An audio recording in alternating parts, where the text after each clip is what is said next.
వేసి ప్రాణం పెట్టిన ధ్యానపు చీకటి కమ్ముకున్నది. కాబట్టి ఈరోజు రక్షకుని మరణమొందిన దినము. ఉదయముననే ఈ సమయానికి 4:30 కల్లా ఆయనకు మరణ శాసనము రాయబడింది. పిలాతు అయితే మీరు చెప్పినట్టుగా మీరు సిలువ వేసుకొనుడి అని యూదులకి, ప్రధాన యాజకులకి, మత నాయకులకి అప్పగించేస్తాడు. ఇక ఆయనను అపహసిస్తారు, కొట్టుతున్నారు. రాత్రంతా అవమానపరిచారు.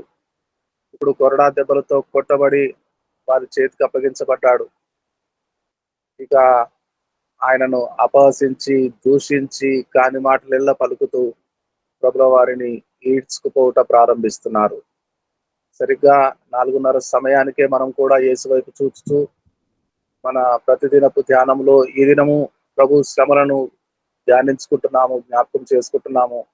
ప్రభుల వారు పలికిన సప్త స్వరాలను, 7 మాటలను పరిశుద్ధులు, అభిషక్తులు, దైవజనులు, దైవ సేవకురాండ్రు ఒకరి తర్వాత ఒకరు వారి ధ్యానము మనకు వివరించబోతున్నారు. శిలువ శ్రమలను ధ్యానించుకుంటున్నాము. దేవునికి స్తోత్రం. ప్రారంభ ప్రార్థన క్లుప్తముగా వాణిశ్రీ గారు దయచేసి గమనించవలసిందిగా మనవి.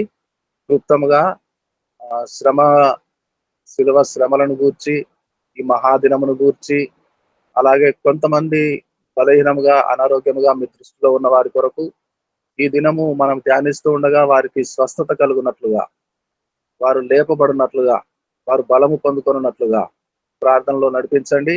ఓవర్ టు సిస్టర్ వాణిశ్రీ గారు, యలమంచిలి, అనకాపల్లి జిల్లా. అందరికీ ప్రైజ్ లార్డ్ అండి. అందరికీ శుభ శుక్రవారం గ్రీటింగ్స్ చెప్తున్నాను తండ్రి. యేసయ్య ఈ ప్రారంభ ప్రార్థన చేత మరి బిడ్డలు ఎంతమంది అయితే వాక్యాలు చెప్తున్నారో అందరినీ దీవించండి. అందరికీ ప్రైజ్ లార్డ్ అండి. పరిశుద్ధుడా పరిశుద్ధుడా పరిశుద్ధుడా పరిశుద్ధుడా త్రియేక దేవ తండ్రి కుమార పరిశుద్ధాత్మ యేసు ప్రభ నీ బంగారు పాదాలు కోట్లాది కోట్లాది కృతజ్ఞతాస్తుతులు చెల్లించుకుంటున్నాం తండ్రి. యేసయ్య కూడి వచ్చిన బిడ్డల్ని, రాని బిడ్డల్ని అందరినీ పేరు పేరున దీవించండి ప్రభా. ప్రపంచంలో ఉన్న అన్ని ఖండాల దేశాల బిడ్డల్ని, భారతదేశంలో ఉన్న అన్ని రాష్ట్రాల జిల్లాల బిడ్డల్ని, తెలంగాణ, ఆంధ్రప్రదేశ్ బిడ్డల్ని, విశాఖపట్నంలో ఉన్న అన్ని క్రైస్తవ మందిరాలు, పాస్టర్లను, సంఘాలని, అన్ని జనుల్ని పేరు పేరున దీవించండి తండ్రి. యేసయ్య చిన్నపిల్లలు, వృద్ధులు, వికలాంగులు, సైనికులు, దొంగలు, అనాథులు, వితంతువులు, రైతులు, కార్మికులు, డ్రైవర్ల హస్తాలపై మీ హస్తాల నుంచి కాచి కాపాడి నడిపిస్తున్న విధానాన్ని బట్టి వందనాలు తండ్రి. గర్భిణీ స్త్రీలు సుఖప్రసవాలను ఏర్పరచండి. ఐసీలో ఉన్న బిడ్డల్ని కాపాడండి. అనారోగ్యంతో ఉన్న బిడ్డల్ని కాపాడండి. మంచాల మీద ఉన్న బిడ్డల్ని కాపాడండి. వారికి ఆ క్షణంలో పాప క్షమాపణ, రక్షణ కలుగజేస్తున్న విధానాన్ని బట్టి వందనాలు తండ్రి. యేసయ్య వివాహాలు కాని బిడ్డల కోసం ప్రార్థన చేస్తున్నాం. వారికి మంచి భాగస్వామితో వివాహాలు చేయించండి. ఉద్యోగాలు లేని బిడ్డల కోసం ప్రార్థన చేస్తున్నాం. మంచి ఉద్యోగాలు ఇప్పించండి. పై చదువులు చదివే బిడ్డల కోసం ప్రార్థన చేస్తున్నాం. పై చదువులు చదివించండి. విగ్రహారాధన మార్చండి ప్రభు. రక్షణ లేని వాళ్ళకి రక్షణ ఇవ్వండి. సువార్త పరిచర్యలు చేసే బిడ్డలు నిండారా దీవించండి. సమాధానం లేని ఇళ్లలో సమాధానం ఇవ్వండి. వేశ్యల్ని, వ్యభిచారులను మార్చండి. వేడాకులు, ఆత్మహత్యలు, వరకట్నాలు చేసుకునే వాళ్ళు మార్చండి ప్రభు. బిడ్డలు లేని వాళ్ళకి బిడ్డలు ప్రసాదించండి. గృహాలు లేని వాళ్ళకి గృహాలు ప్రసాదించండి తండ్రి. తండ్రి యేసయ్య అప్పులు ఊబిలో కూరుకున్న వాళ్ళని అప్పుల నుంచి విడుదల చేయండి. యేసువైపు చూచు అనే కార్యక్రమాన్ని మీరే తండ్రి అధ్యక్షత వహించుతూ తెలుగు, హిందీ సెషన్లో నడిపిస్తున్న విధానాన్ని బట్టి వందనాలు. మరి తండ్రి ప్రపంచమంతా తండ్రి యేసయ్య ఈరోజు మీకోసం తండ్రి మా కోసం అప్పగించబడ్డారు తండ్రి. ఆజ్ఞ ప్రకారము మా పాపాలు మీ మీద వేసుకుని మరి శిక్షణ ఉంది, మరి రానుపై వేలాడి మీ ప్రాణాలను అందించి తండ్రి యేసయ్య తిరిగి లేచిన దేవా మీకే, పునరుద్ధానుడైన దేవా మీకే కోట్లాది స్తుతులు తండ్రి యేసయ్య. ఎంతమంది అయితే అస్వస్థతగా ఉన్నారో, ఎంతమంది అయితే ప్రభా ఆ గూగుల్ మీట్ లో బాధలతో తండ్రి గురి అయి ఉన్నారో వారందరికీ నీ సిలువ రక్తాన్ని ప్రోక్షించి ఇప్పుడే ఈ క్షణమే మరి డేవిడ్ పాస్టర్ గారు వాళ్ళ అమ్మగారిని గుర్తుంచుకోండి తండ్రి యేసయ్య. ఆవిడకి తండ్రి యేసయ్య మరి తండ్రి ఆ యొక్క హార్ట్ ప్రాబ్లము స్టంట్ వేయడానికి మరి అంటున్నారు. మరి తండ్రి ఎంతమంది అయితే బోన్ టీబీలతో హాస్పిటల్లో ఉన్నారో మా గూగుల్ మీట్లో వారికి ప్రార్థన చేస్తున్నాం. వారికి స్వస్థతనివ్వండి తండ్రి. ఎంజియోగ్రఫీ కోసం పృథ్వీరాజ్ గారు వాళ్ళ నాన్నగారిని ముట్టండి తండ్రి. ఏసయ్య జర్నీ చెవి నొప్పి తగ్గించారు. మరి రామేశ్వరం గారికి, పుష్పలీల గారికి మరి స్వస్థతలను ఇస్తున్న తండ్రి. మరి అమెరికాలో ఉన్న స్నేహాకి మరి యశస్సుని వాళ్ళ అమ్మమ్మ గారు తండ్రి వెరికోసైనసిస్ కోసం మరి ట్రీట్మెంట్లో ఉన్నారు. ఎంతమంది అయితే ఇంకా ఇంకా పేర్లు తెలియక నేను ఆ, ప్రార్థించలేకపోయినా వారందరికీ నీ సిలువ రక్తాన్ని ప్రోక్షించి ఈ క్షణమే స్వస్థత చేకూర్చుంది దేవా. వందనాలు మరి తండ్రి. నీరు అక్కడ సమీపంగా ఉంది. మేము ఎత్తబడే గుంపులో ఉండేటట్లు చేయండి తండ్రి. ఇప్పుడు ఎవరైతే వాక్యాల కోసం సిద్ధపాటుగా ఉన్నారో బిడ్డలందరినీ దీవించండి. మా గూగుల్ మీట్లో ప్రతి ఒక్క కుటుంబాన్ని దర్శించండి ప్రభ.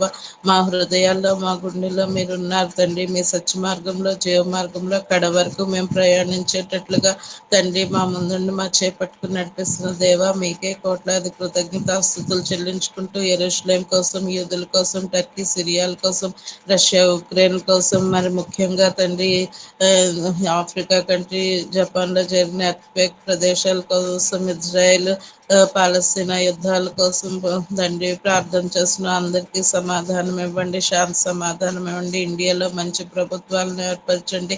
ఇండియాలో పరిపాలిస్తున్న నాయకులకి రక్షణ భాగ్యాన్ని ఇవ్వండి. మా యొక్క తండ్రి తప్పుల్ని క్షమించండి తండ్రి. మా పాపాలని క్షమించండి. విరిగి నలిగిన హృదయంతో, పశ్చాత్తాప హృదయంతో, సంపూర్ణ బలము శక్తితో, ఏకాత్మతో, ఏక మనసుతో మేమందరము కూడుకుని ఈ ప్రాంత కాలంలో మీ బంగారు పాసానికి మా హృదయాలను చెప్పుకుంటున్నాం తండ్రి. మా విమోచకుడు మా రక్షకుడైన యేసుక్రీస్తు నామం నంది చిన్న స్థుతి ప్రార్థన సమర్పించుకుంటున్నాం మా తండ్రి. ఆమేన్. అందరికీ ప్రైజ్ లార్డ్ అండి. దేవుని స్తుతించుకుంటూ పాట పాడుకుందాం.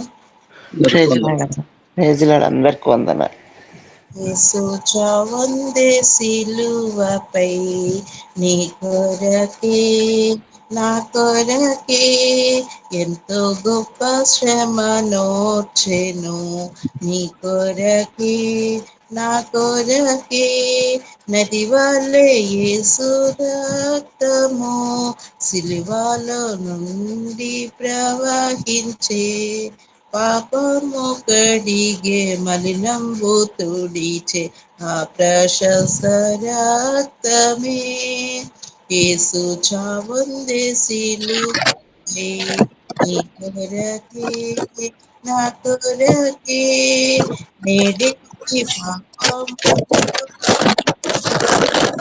పాపడగులు తుడుచుకో నీ ఆత్మ తనువుగా శుద్ధి పరచుకో క్రీస్తు యేసు రక్తములో యేసు చావుంది సిలువపై నీ కొరకే నా కొరకే పాప శిక్ష నందే తగియుంటిని మన శిక్ష ప్రభువే సహించెను నలుగా కొట్టబడే పొడవబడే నీకై అంగీకరించు యేసుని యేసు చావుందే సిలువపై నీ కొరకే నా కొరకే ఎంతో గొప్ప శ్రమనోర్చెను నీ కొరకే నా కొరకే. అందరికీ ప్రైజ్ లార్డ్ అండి. శుభ శుక్రవారం. గ్రీటింగ్స్ అందరికీ.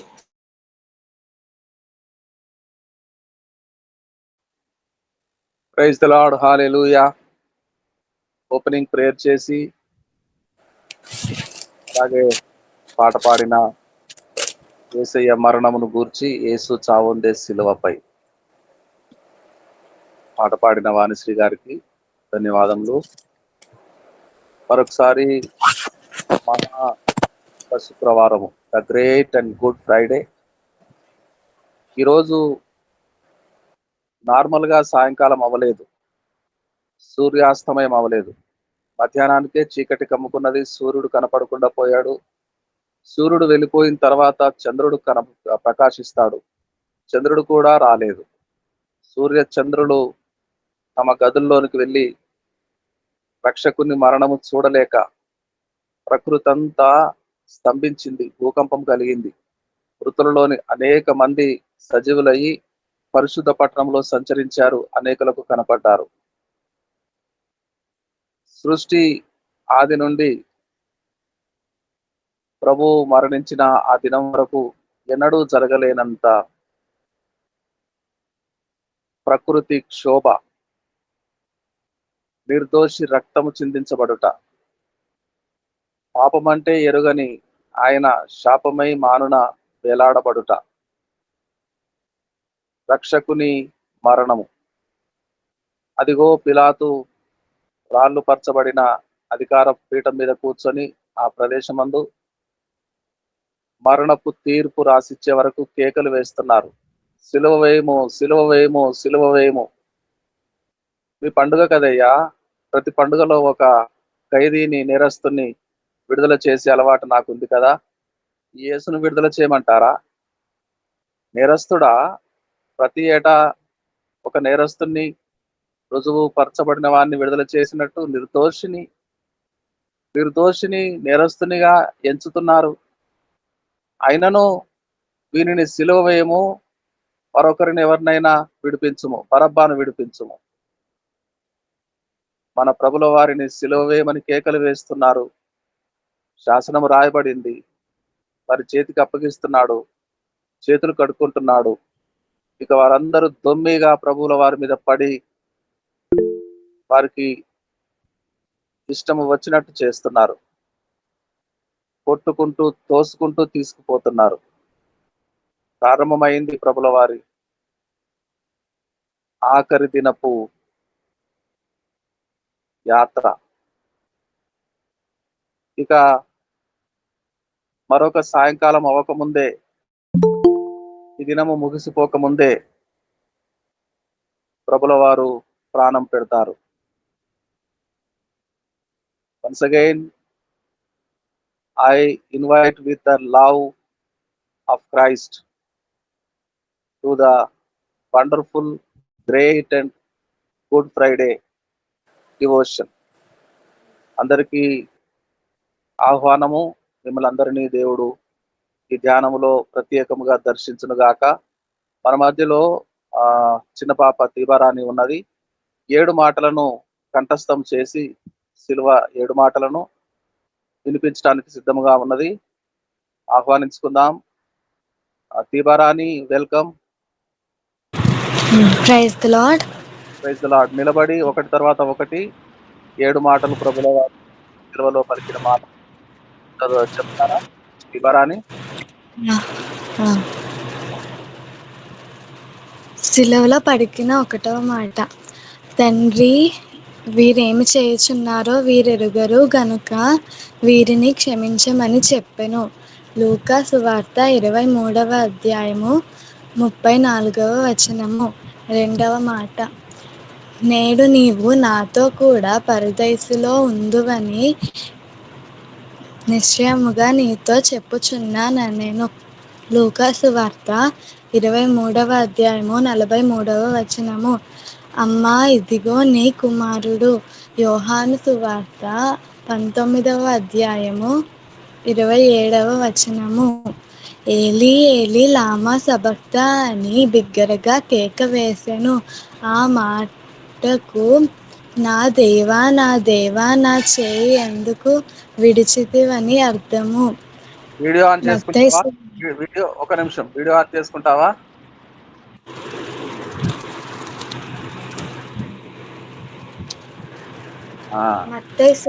చూడకుండా చెప్తున్నామని మేమందరము ఒప్పుకుంటున్నాము.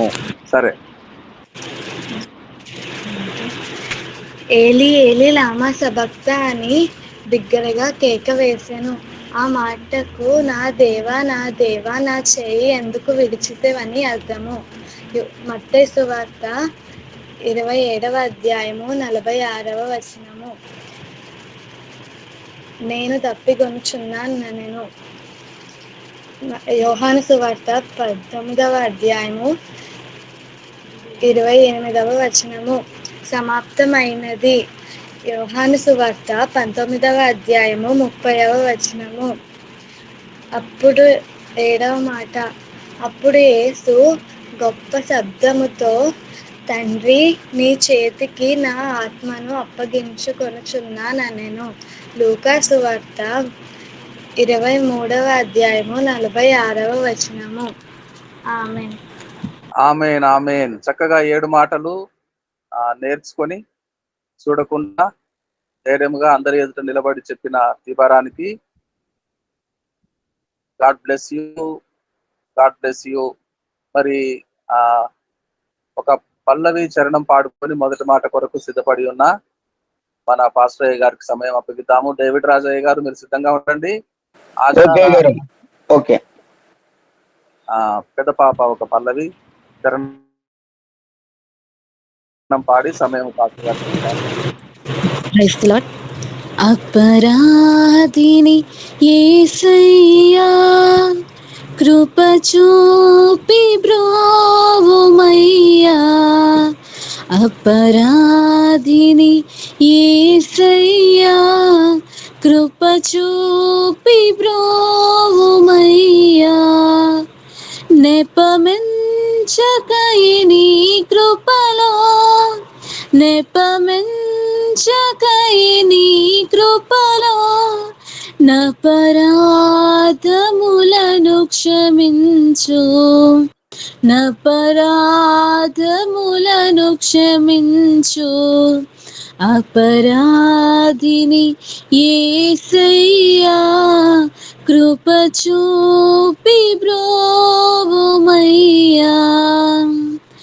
సిలువాకు నిన్ను నే కొట్టి, తులువాలతో చేరితిని. సిలువాకు నిన్ను నే కొట్టి, తులువాలతో చేరితిని. కలుషంబులను మోపితిని, కలుషంబులను మోపితిని. దోషుండనేను ప్రభువా, దోషుండనేను ప్రభువా.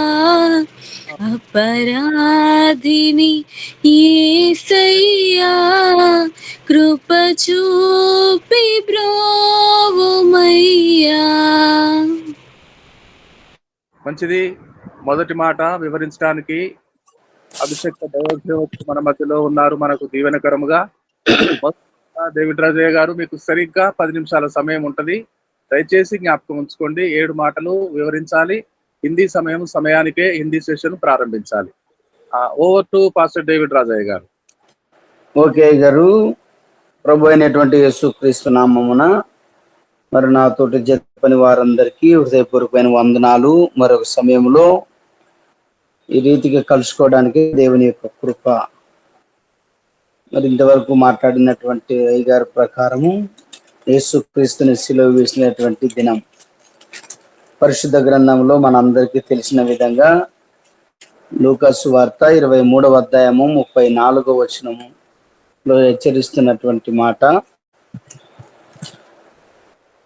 యేసు, తండ్రి, వీరేమి చేయుచున్నారో వీరెరుగరు గనక వీరిని క్షమించుమని చెప్పెను. వారు ఆయన వస్త్రములను పంచుకొనుటకై చిట్లు వేసిరి. అయితే ఆయన సిలువలో వ్రేలాడుతూ ప్రాణం పోతున్న సమయంలో కూడా సత్యాన్ని విడవలేదు. ఆయన ప్రాణం విడుస్తూ కూడా ఆయన ప్రార్థనలోనే ఉన్నాడు. తండ్రి, వీరేమి చేయుచున్నారు వీరెరుగరు గనక వీరిని క్షమించుము అంటున్నాడు. పరిశుద్ధ గ్రంథంలో మనం చూసినట్లయితే ఆయన ప్రార్థన పరంగానే మనం చూడగలుగుతాం.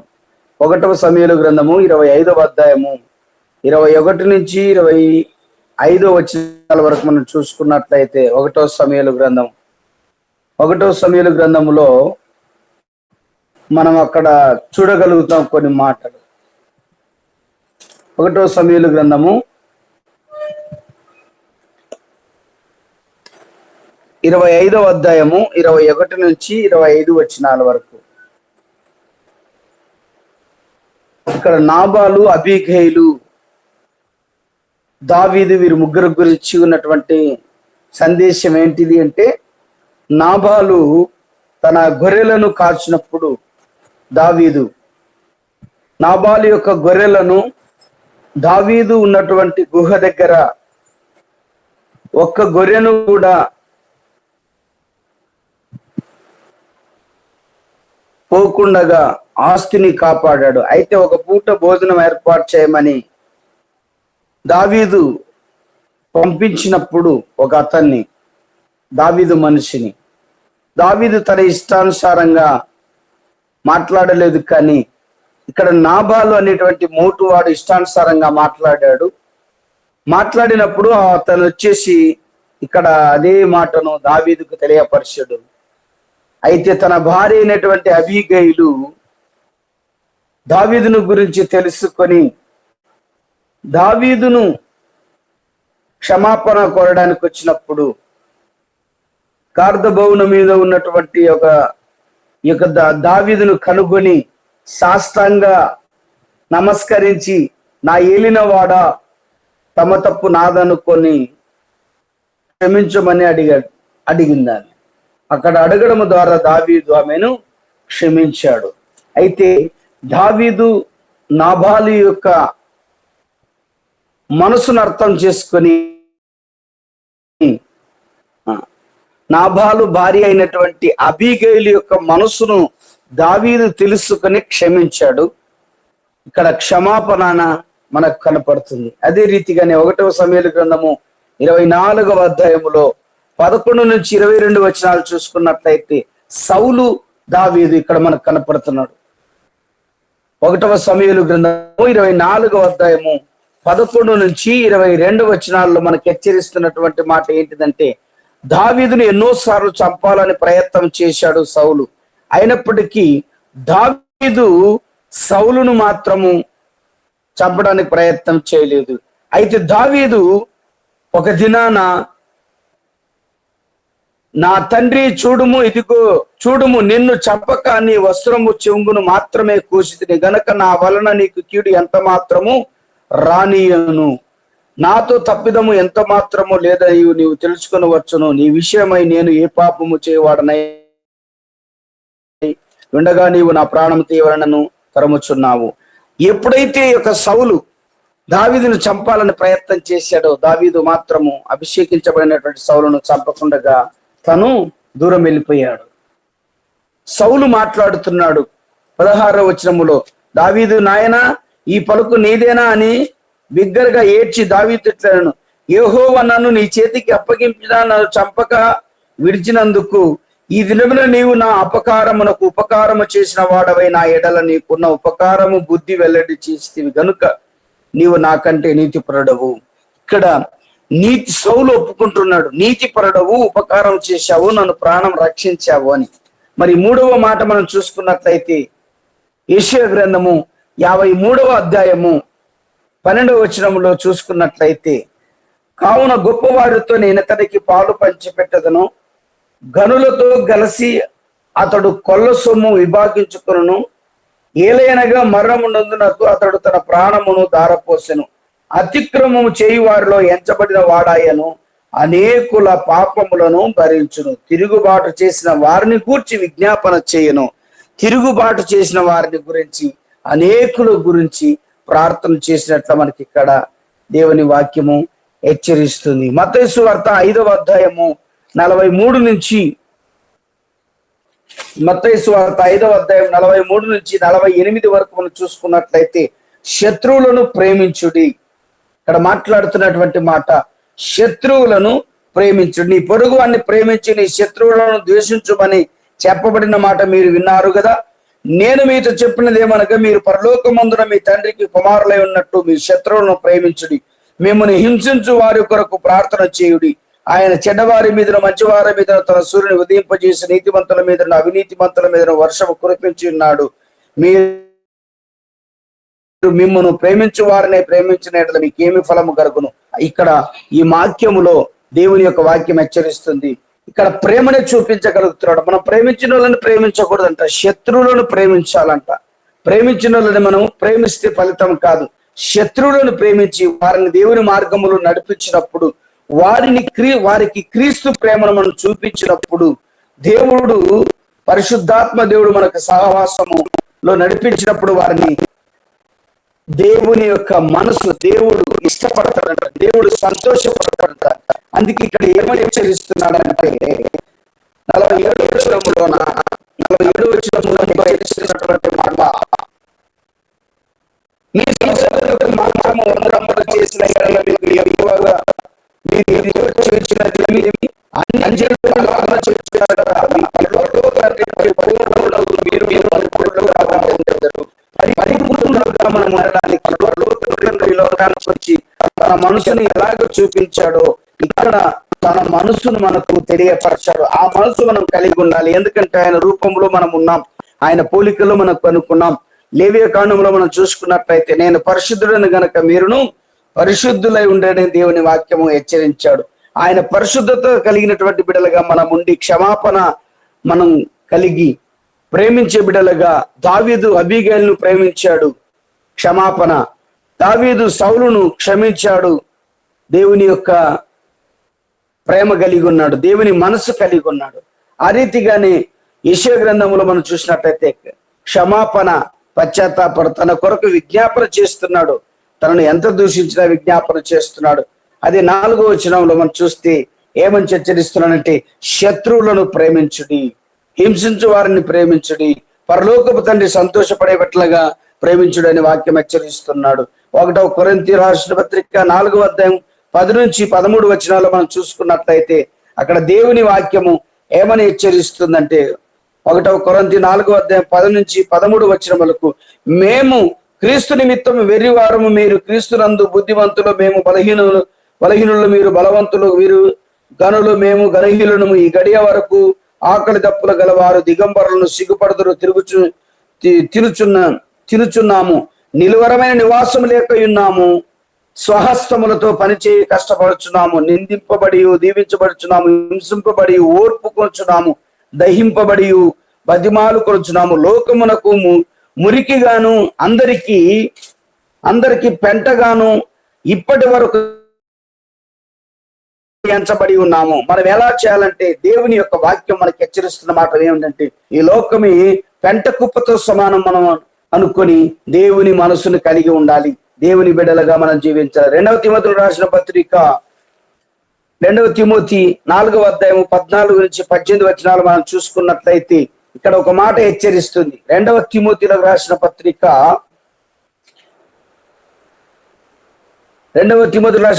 4వ అధ్యాయం 14 నుంచి 18 వచనాలు చూసినట్లయితే దేవుడు పక్షపాతి కాదని వాక్యం హెచ్చరిస్తుంది. ఇక్కడ 15వ వచనంలో మనం చూసుకున్నట్లయితే, అతని విషయమై నీవును జాగ్రత్త ఉండుము, అతడు మా మాటలను బహుగా ఎదిరించెను, నేను మొదట సమాధానము చెప్పినప్పుడు ఎవడును నా పక్షం నిలవడలేదు, అందరూ నన్ను విడిచిపోయి ఇది వారికి నేరముగా ఎంచబడకుండాను గాక. అయితే నా ద్వారా సువార్త పూర్ణముగా ప్రకటింపబడును నిమిత్తము అన్య జనులందరూ దాని విని నిమిత్తము ప్రభువు నా పక్కన నిలిచి నన్ను బలపరిచను గనక. హల్లెలూయా. అయితే ఇక్కడ దేవుని మాట, దేవుడు నీ పక్క ఉండి నిన్ను బలపరుస్తాడనే వాటి మాట హెచ్చరిస్తుంది. దేవుడు పక్షపాతి కాదు, దేవుడు మన పక్షాన ఉండి మనకు విజయం ఇచ్చేటువంటి వ్యక్తి. మనము ప్రార్థన చేయాలి. రెండవది, ఆయన మనసు మనం కలిగి ఉండాలి. ఎంత దూషించినా ద్వేషించినా ఎన్ని చిత్రహింసలు పెట్టినా ఆయన కేవలము ప్రార్థన చేస్తున్నాడు మన కొరకు. 1వ పేతురు రాసిన పత్రిక 3వ అధ్యాయము. సమయం అయిందండి. ఓకే గారు. ఓకే, మంచిదండి. దేవునికి స్తోత్రం. చక్కగా ఎటువంటి పరిస్థితుల్లోనైనా మనకు విరోధముగా లేచిన వారు మన మీద నేరారోపణ చేస్తున్నా, కొట్టుతూ ఉన్నా, హింసిస్తూ ఉన్నా, అపహసిస్తూ ఉన్నా, అన్యాయపు తీర్పు తీరుస్తూ ఉన్నా, క్షమాపణే తండ్రి, వీరేమి చేస్తున్నారో మీరు ఎరుగరు, వీరులను క్షమించుము. కరుణామూర్తి శిలువ మీద పలికిన మొదటి మాట మనందరము విన్నాము. దావీదు నాబాలును, అబీగయీలు మనసును ఎరిగి క్షమించుట, సౌలుకు అపాయము హాని చేయకుండా తన నిర్దోషిత్వమును నిరూపించుకున్న దావీదు. అయితే అందరికంటే గొప్పవాడైన యేసునాథుడు క్షమిస్తూనే ప్రాణాలు పెడుతున్నాడు శిలువ మీద వేలాడుతూ. చిన్ని ఒక చరణం అపరాధిని యేసయ్యలో తర్వాత చరణం పాడండి. తర్వాత చరణం పాడటానికి నయోని నాగా సిద్ధంగా ఉండండి. రెండవ మాట అయిన తర్వాత రెండవ మాట జయమ్మ పాస్టర్ ఉన్నారు గుంటూరు నుంచి. చరణం పాడండి. ప్రకాలో బల్లెపు పోటు పొడిచితి నేనే, ప్రకాలో బల్లెపు పోటు గ్రాకోన పొడిచితి నేనే, మిక్కిలి బాధించితినే, మిక్కిలి బాధించితినే, మక్కువ చూపితివయ్యా, మక్కువ చూపితివయ్యో, అపరాధిని యేసయ్యా, కృప చూపి బ్రోవుమయ్యా, అపరాధిని యేసయ్యా, కృప చూపి బ్రోవుమయ్యా. ఆమేన్. రెండవ మాట వివరణకై గుంటూరు నుండి జయ పాస్టమ్మ గారు. అమ్మగారు రండి. రెండవ మాట. ప్రైజ్ లాడ్ గారు, ప్రైజ్ లాడ్. మంచిది. ఈ సమయంలో మరి సమయం ఇచ్చినటువంటి దైవదాసులకి వందనాలు తెలియజేస్తా ఉన్నాను. మరి నేను ఇప్పుడే చూసుకుంది నాది రెండో మాటని. మంచిది. ఉదయకాల సమయంలో శిలువ ధ్యానములో మంచి అందరికీ గుడ్ ఫ్రైడే శుభాకాంక్షలు తెలియజేస్తా ఉన్నాను. మంచి శుక్రవారం మనందరికీ. నిజముగా మన జీవితంలో మంచి దినం ఈ దినం. ఎందుకంటే మన సర్వోన్నతమైనటువంటి దేవుడు ఆయన కృపా బాహుళ్యము మన మీద కుమ్మరిస్తున్నటువంటి దినం. మంచిది. రండి ఈ సమయంలో ఈ వాక్యాన్ని చదువుకుని మనము వాక్యాన్ని వివరించుకుందాం. సిలువలో పలికినటువంటి 7 మాటల్లో మొదటి మాట క్షమాపణ. క్షమాపణ కలిగినటువంటి మాట. యేసు ప్రభు చక్కగా సిలువలో ఆయన బిడ్డలు ఆయన హింసిస్తున్నప్పటికీ, అపహాసిస్తున్నప్పటికీ, దూషిస్తున్నప్పటికీ అంటున్నాడు కదా, ప్రార్థన చేస్తున్నాడు, అయ్యా వీరేమి చేయించున్నారు, వీరెరుగురు కనుక వీరిని క్షమించమన్నాడు. రెండవ మాట లూకా గారు రాసినటువంటి సువార్త 23వ అధ్యాయము 43వ వచనం ఏమంటున్నాడంటే ఆయన కృప చూపిస్తున్నాడు ఈ మాటలో. లూకా గారు రాసినటువంటి సువార్త 23వ అధ్యాయము 43వ వచనం చూసుకుందాం. ఆయన అంటున్నాడు కదా, యేసు అందుకు ఆయన వానితో నేడు నీవు నాతో కూడా పరదేశంలో ఉందని నిశ్చయముగా నీతో చెప్పుచున్నాను అని. ఇక్కడ యేసు ప్రభు సిలువ వేయబడినటువంటి సమయంలో 2 దొంగలు కూడా సిలువ వేయబడ్డారు. అన్నిటికంటే కూడా బహుఘోరమైనటువంటి ఆ యొక్క సిలువ మరణము బహుఘోరమైనది. ఆ దినాల్లో ఎవరైనా తప్పిదము చేసిన ఎడల వారు సిలువ కొయ్యకి కట్టి వారిని కొన్ని దినాలు అలాగ ఉంచేవాళ్ళు, లేకపోతే వారిని అలాగ శిక్షించేవాళ్ళు. కానీ ఏ పాపం ఎరుగినటువంటి దేవుడు, ఏ పాప పరిహారము మరి చేయనటువంటి దేవుడు మానవాళి పాపము నిమిత్తము సిలువ మరణం ఎక్కాడు. ఈ దొంగలిద్దరూ చేసినటువంటి శిక్ష ఇది సరిపోతుంది. కానీ దేవుడు ఏ యొక్క పాపము చేశాడని ఆయన్ని సిలువ మరణం ఎక్కించారు? ఆయన ఏమి చేయలేదు కదా, అయినా ఎందుకు ఎక్కించారు? ఆయన భూమి మీద ఉన్న ప్రతి మానవాళి నిమిత్తము సిలువ మరణం పొందవలసినదిగా, అందుకు ఆయన్ని సిలువ మరణం మనకు ముందు ఆయన సిలువ ఎక్కించారు. అయితే ఇక్కడ 2 దొంగలు కూడా ఆయనతో పాటు సిలువ మరణం దగ్గర ఆయన సిలువ వేసిన చోట సిలువ వేశారు. అయితే ఈ దినములో మనము కూడా చూసినట్లయితే యెరూషలేము యొక్క ఆనవాయితీ ప్రకారముగా ఇద్దరు ఎవరినైనా విడుదల చేసేటువంటి వారు. అయితే ప్రజలందరూ కూడా యేసు ప్రభును మాత్రమే సిలువ వేయండి, బరబ్బాను విడుదల చేయండి అంటున్నారు. చూడండి, యేసు ప్రభు మరణములో ప్రతి వ్యక్తికి కూడా విడుదల వస్తూ ఉంటుంది. అయితే ఇక్కడ ఇద్దరు దొంగలు సిలువ మీద ఉన్నారు. ఒకరు కుడి పక్క ఉన్నారు, ఒకరు ఎడమ పక్క ఉన్నారు. కుడి ప్రక్క ఉన్నటువంటి వ్యక్తి ఏమో పశ్చాత్తాపడుతున్నాడు, ఎడమ పక్క ఉన్నటువంటి వ్యక్తి ఏమో విమర్శిస్తూ ఉన్నాడు. దేవుడు తనకిచ్చినటువంటి అవకాశాన్ని ఉపయోగించుకోలేనటువంటి పరిస్థితిలో మిగిలిపోయాడు. దేవుడు కృప చూపిస్తున్న సమయంలో కృపను పొందుకోలేకపోతా ఉన్నాడు వ్యక్తి.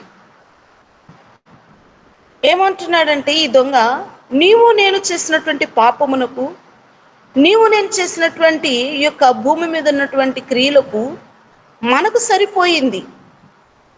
తన హృదయములో పశ్చాత్తాపడుతున్నాడు, తన హృదయంలో వేదన పడుతున్నాడు, తన హృదయంలో దుఃఖపడుతూ ఉన్నాడు. నేను చేసినటువంటి పాపమునకు ఇది సరిపోతుంది. కానీ ఈయన ఏ తప్పిదము చేయలేదు. ఈయన ఎలాంటి పాపమును చేసినటువంటి వ్యక్తి కాదు. ఈయనకి ఎందుకు వేశారు ఈ శిక్ష అని అక్కడ ఆ దొంగ పశ్చాత్తాపడుతుంటున్నాడు. అయ్యా, నేడు నీవు పరదేశంలో ఉన్నప్పుడు, నేడు నీ రాజ్యములో నన్ను జ్ఞాపకం చేసుకో అంటే వెంటనే దేవుడు అంటున్నాడు, నేడు నీవు నాతో కూడా పరదేశంలో ఉంటావు. విశ్వాసం ఉంచాడండి ఆ బిడ్డ. సిలువ మరణం మీద విశ్వాసం ఉంచాడు, పశ్చాత్తాపడ్డాడు. తన పాపమును బట్టి పశ్చాత్తాపడ్డాడు, తను చేసినటువంటి దోషమును బట్టి పశ్చాత్తాపడ్డాడు, తను చేసినటువంటి క్రియలను బట్టి పశ్చాత్తాపడుతున్నాడు. ఇద్దరు వ్యక్తులు ఉన్నారు కదా, ఇద్దరు వ్యక్తులు, ఒక వ్యక్తి క్షమాపణ కోరుకున్నాడు, ఇంకో వ్యక్తి క్షమాపణ కోరుకున్నటకు ఇష్టపడలేదు. అందుకే ప్రభు అయిన యేసుక్రీస్తు విమోచన కోసము అతడు ఎదురు చూస్తున్న అవసరం లేదు. అతడు మంచి మరి కొంతకాలము జీవించి ఉంటే కనుక తనకు ఆయన ఏం చేసేవాడంటే, మనం చూస్తున్నటువంటి మాదిరి జీవితము బాప్తిసం ఇచ్చేవాడేమో. కానీ ఆయన ఎప్పుడైతే హృదయంలో యేసుక్రీస్తుని రక్షకుడిగా అంగీకరించాడో అప్పుడే ఆయన హృదయంలో శారీరకమైనటువంటి బాప్తిసం తీసుకోవటం కూడా జరిగింది. అయితే ఇక్కడ మనకు ఏ అర్థమవుతుంది? అదంతా పశ్చాత్తాపం, నమ్మకం మూలముగా కేవలము దేవుని కృప పొందు. పశ్చాత్తాపము, రెండవది నమ్మకం. ఆ రెండిటి వల్లనే, కేవలము దేవుని కృప వల్లనే జరిగింది.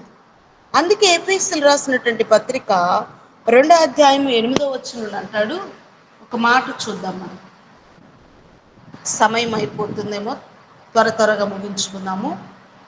ఎఫెసీయులకు రాసినటువంటి పత్రిక 2వ అధ్యాయము 8వ వచనం చూద్దాము. మీరు విశ్వాసము ద్వారా కృపచేతనే రక్షించబడి ఉన్నారు, ఇది మీ వలననే కలిగినది కాదు, దేవుని వరమే. హల్లెలూయా. ఇది దేవుని వరమై ఉన్నది, దేవుని కృపై ఉన్నది అంటున్నాడు కదా. అది క్రియ వలన కలిగినది కాదు కనుక ఎవ్వడును అతిశయించుటకు వీలు లేదు. మనము దేనిని బట్టి కూడా అతిశయించుటకును వీలు లేదు. కేవలము దేవుని కృప వల్ల, దేవుని క్రియ వల్ల, దేవుని క్రియ ఇక్కడ జరుగుతుంది.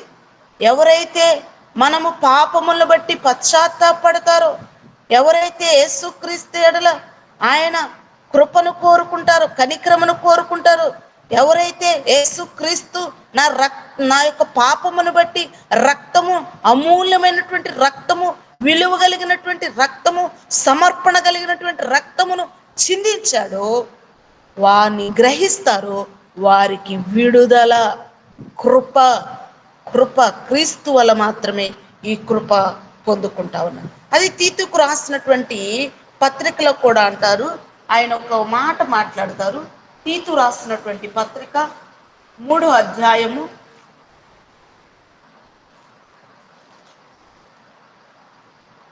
3:3. ఎందుకనగా మనము కూడా మునుపు అవివేకులమును అవిధేయులను మోసపోయిన వారమే, నానా విధములైన దురాశలకును భోగములకును దాసులమై ఉండి దుష్టత్వమునందున అసూయ ఎందును కాలము గడుపుచు హాస్యాస్వందలమై ఒకరినొకడు ద్వేషించి ఉంటిమి. మన రక్షకుడైన దేవుని యొక్క దయను మన ఎడల ఆయనకున్న ప్రేమయు ప్రత్యక్షమైనప్పుడు మనము నీతిమంతులముగా మనము అనుసరించిన దేవుని క్రియమూలము కాక తన కనికరము చొప్పునే పునర్జన్మ సంబంధమైన స్థానము ద్వారా పరిశుద్ధాత్మను మనకు నూతన స్వభావమును కలుగ చేసింది. హల్లెలూయా, హల్లెలూయా. పూర్వము మనము కూడా పాపము చేసినటువంటి వారమే. దేవుని ప్రేమయు దయయు కనికరమును వాత్సల్యతను మన పట్ల చూపించుట ద్వారా ఆయన ఏం చేస్తుంటే పూర్వ సంబంధమైన స్నానము ద్వారా పరిశుద్ధాత్మనకు స్వభావము కలుగుచేటకే ఆయన మనను రక్షించడు కృప వలనే. 6వ వచనం మనకు కృపయు నీతియు అనుగ్రహించాడు. ఈ దొంగకి మంచి సమయం వచ్చింది, దేవుని కృప పొందుకున్నాడు. కేవలం క్రీస్తు కృప తానే స్వయముగా మానవులకు దేవుని కృప లభించే మార్గం అయింది. శిలువ మీద ఉన్న దొంగకి కృప చూపించాడు దేవుడు కదండి. మనము కూడా పూర్వము అపహాసము చేసినటువంటి వారమే, దూషించినటువంటి వారమే, దుర్భిష్టమైనటువంటి వారమే, పాపములో ఉన్నటువంటి వారమే. అదే ఇక్కడ తీతు రాస్తున్నాడు అనమాట. ఏం చేసామంటే మనము పూర్వము కూడా ఎలాంటి వారం అంటే అవివేకులము అవిధేయులము మోసపుచ్చున్న వారమే, నానా విధములైన దురాశల చేత భోగేచ్ఛముల చేత విడవబడినటువంటి వారమే. అయితే ఎప్పుడైతే యేసుక్రీస్తును రక్షకుడిగా అంగీకరించామో అప్పుడు మనకు కృప వలన మనకు గొప్ప మార్గమును కలిగి. అందుకే అంటున్నాడు, ఎప్పుడైతే ఈ దొంగ పశ్చాత్తాపడ్డాడు అంటున్నాడు కదా, అయా నీ రాజ్యములో వచ్చినప్పుడు నన్ను జ్ఞాపకం చేసుకుంటే వెంటనే నేడే క్షణమే నీవు నాతో కూడా పరదేశులో ఉంటావు, నిశ్చయముగా నేడు నీవు నాతో పరదేశంలో ఉంటావు అని దేవుడు అతనికి వాగ్దానం చేస్తున్నాడు, మాట ఇస్తున్నాడు. వెంటనే ఆ శిలువ మరణం మీద ఉన్నటువంటి దొంగ విడుదల పొందుకున్నాడు, రక్షణ పొందుకున్నాడు, దేవుని కృప పొందుకున్నాడు, దేవుని దయను పొందుకున్నాడు, దేవుని కనికరమును పొందుకున్నాడు, దేవుని వాత్సల్యతను పొందుకున్నాడు. పశ్చాత్తాపడినటువంటి హృదయమును దేవుడు ఎరిగినటువంటి దేవుడు అయినాడు. కనుక ఈ ఉదయకాల సమయంలో దేవుని యొక్క శిలువ మాటల్లో మనము ఈ నేరస్తుని విషయము మనము పాప విముక్తిని పొందుకున్నాడు. ఈ నేరస్తుడు పాపము నుంచి విడుదల పొందుకున్నాడు, నరకము నుంచి విడుదల పొందుకున్నాడు. రెండవ వ్యక్తి ఉన్నాడు, అతను మాత్రము విడుదల పొందుకోలేకపోయాడు. ఎందుకంటే ఆ వ్యక్తి ఏం చేస్తా ఉన్నాడంటే తన్ను తాను హెచ్చించుకుంటా ఉన్నాడు, అతిశయపడతా ఉన్నాడు, తన్ను తాను ఆ నేత్రములతో రక్షకుణ్ణి చూడలేకపోయాడు.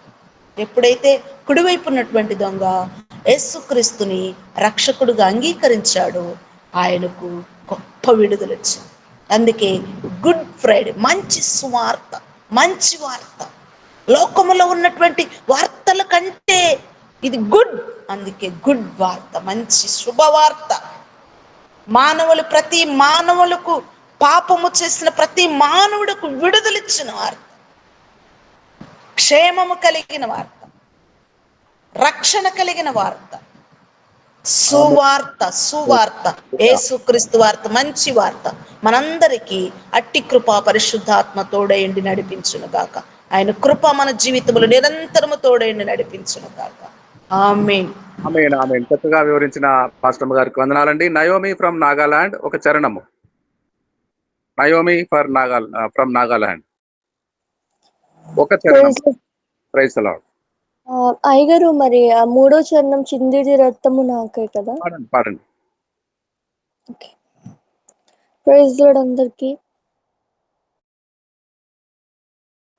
చిందితి రక్తము నాకే పొందిన దెబ్బల చేత, చిందితి రక్తము నాకై పొందిన దెబ్బల చేత అపనిందలు మోపితినయ్యో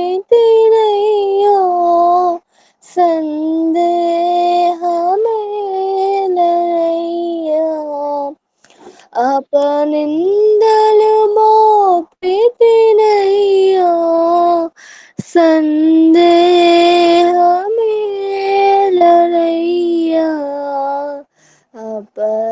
అపరాధిని యేసయ్యా కృప చూపి బ్రోవమయ్యా. ఆమేన్ ఆమేన్ హల్లెలూయా. మూడవ మాట యోహాను సువార్త. అవునవును రాలేదు కదా.